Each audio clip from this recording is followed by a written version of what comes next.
नमस्कार, मैं हूं वंदना राठौर और आप देख रहे हैं ग्लोबल इंडिया टीवी। चलिए रुक करते हैं इस वक्त की बड़ी खबर की ओर।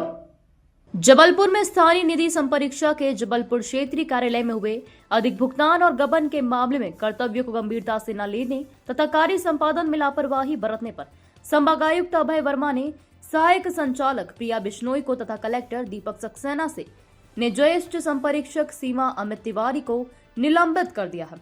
मामले में संयुक्त संचालक ये फर्जी हस्ताक्षर करने तथा फर्जी आदेश और कुटुरचित दस्तावेजों के आधार पर फर्जी देयक तैयार कर लगभग 55 लाख रुपए का गबन करने वाले स्थानीय निधि संपरीक्षा के क्षेत्रीय कार्यालय में पदस्थ सहायक ग्रेड 3 संदीप शर्मा का संचालनालय स्थानीय निधि संपरीक्षा प्रकोष्ठ भोपाल द्वारा निलंबन आदेश जारी। ग्लोबल इंडिया टीवी के लिए जबलपुर ब्यूरो चीफ रमाकांत दुबे की रिपोर्ट। क्या है पूरा मामला? देखिए, ये जो मुद्दा आया है ये स्थानीय संपरीक्षा के कार्यालय से संबंधित है। एक लोकल फंड ऑडिट करके भी एक विभाग होता है जिसमें आपके जितनी भी ऐसी निकाय जिनके पास खुद की निधि होती है उनके ऑडिट का काम भी करते हैं। ये जो 55 लाख का मामला आया है ये इनके स्वयं की निधि से ही संबंधित है। इसमें हो क्या रहा था कि जो संबंधित व्यक्ति हैं जिनने ये संदीप करके जिनका नाम है, उनके द्वारा जो भी बिल लगाए जा रहे थे उसमें पेमेंट किसी एक ऐसे व्यक्ति के नाम से उसमें इंक्लूड करा जा रहा था जो कि उनके किसी निकाय से जुड़ा हुआ नहीं था, ना उनके ऑफिस से जुड़ा हुआ था। तो जब भी बिल क्लियर करे जा रहे थे उसमें एक्स्ट्रा पैसों की एंट्री करके उन बिलों को जो है पर्सनल उसके लिए निकाल करके उस बैंक खाते में ट्रांसफ़र करवाया जा रहा था।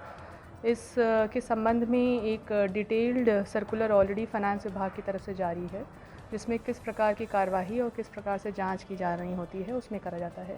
चूँकि ये सभी विभाग कलेक्ट्रेट से संबंधित हैं, फाइनेंस की मैं जो बात कर रही हूँ, हालांकि लोकल फंड ऑडिट कलेक्ट्रेट में नहीं आता पर कलेक्टर की भूमिका इसमें अहम होती है, इसलिए इसके लिए यहाँ से भी एक जांच दल बन चुका है। इसी के संबंध में चूँकि जो पूरी प्रोसेस जो प्रक्रिया होती है एक DDO को बनाने की, इसमें 3 स्टेजेस होती हैं।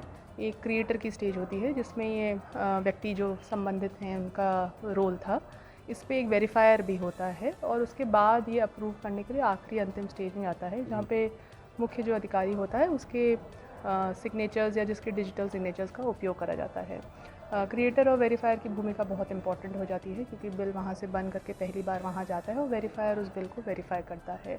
तो इनके साथ जो 2 अन्य अधिकारियों के विरुद्ध भी जो कार्रवाई करी गई वो इसीलिए करी गई है क्योंकि बिल को वेरीफाई करना, उसमें जो एंट्रीज़ हैं उसको एक तरह से चेक करने की इनकी पूर्णतः जिम्मेदारी होती है, जिसके बाद ही वो अंतिम उसमें क्लियर होता है। क्योंकि ये बिल वहाँ से लग कर के अप्रूवल के लिए हमारी ट्रेजरी पे आते हैं, तो ट्रेजरी में जब इसमें हम लोगों को विसंगति दिखी थी तो उस पर हम लोगों ने ऑलरेडी ऑब्जेक्शन रेज़ कर दिया था। जब ये ऑब्जेक्शन रेज़ हुआ था तो वहाँ से इस पूरे प्रकरण का हम लोगों को पता लगा। कैसे पकड़ना है, कैसे समझ में आया? देखिए, ये हुआ ऐसे था कि जो हमारी ट्रेजरी है वो बहुत सारे ऑब्जेक्शंस रेज़ करती है। उसमें से एक ऑब्जेक्शन ये भी होता है, बहुत कॉमन ऑब्जेक्शन है कि आपने जो संख्या भरी है उसका न्यूमेरिकल फिगर और उसका जो रिटन फिगर होता है मैच नहीं करता है, वैसे ही पकड़ी गई थी। लेकिन जब उसको देखा गया तो उसमें नज़र आया कि एक पर्टिकुलर व्यक्ति के ही नाम पे ये सारे ट्रांजैक्शंस हो रहे थे पहला, और आपके जो बिल होते हैं उसके अंदर एक खाता होता है जिसमें PP या पर्सनल उसका होता है, उस एंट्री के अंदर ही जो है सारा ये डेटाबेस को छेड़खानी करी जा रही थी।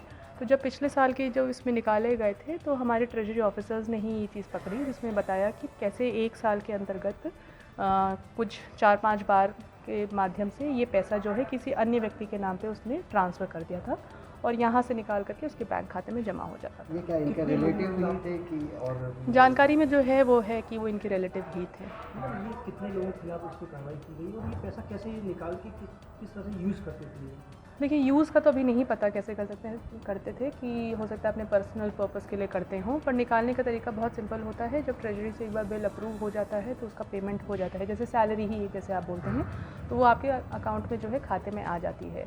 तो आपकी जितनी सैलरी बनती है वो एक फ़िक्स्ड होती है, लेकिन उसके अंदर कुछ खाचे ऐसे होते हैं या कॉलम ऐसे होते हैं जिसमें जो है इन्होंने छेड़खानी करके उसमें वैल्यू बढ़ा दी थी। लीव एनकैशमेंट इनने करे थे ऐसे व्यक्तियों के नाम पे जो कि ऑलरेडी उस कार्यालय से संबंधित नहीं थे या मृत हो चुके थे, पर जिस व्यक्ति के नाम से इन्होंने ये बिल बनाए थे वो इनका इस कार्यालय से कोई लेना देना नहीं था, वो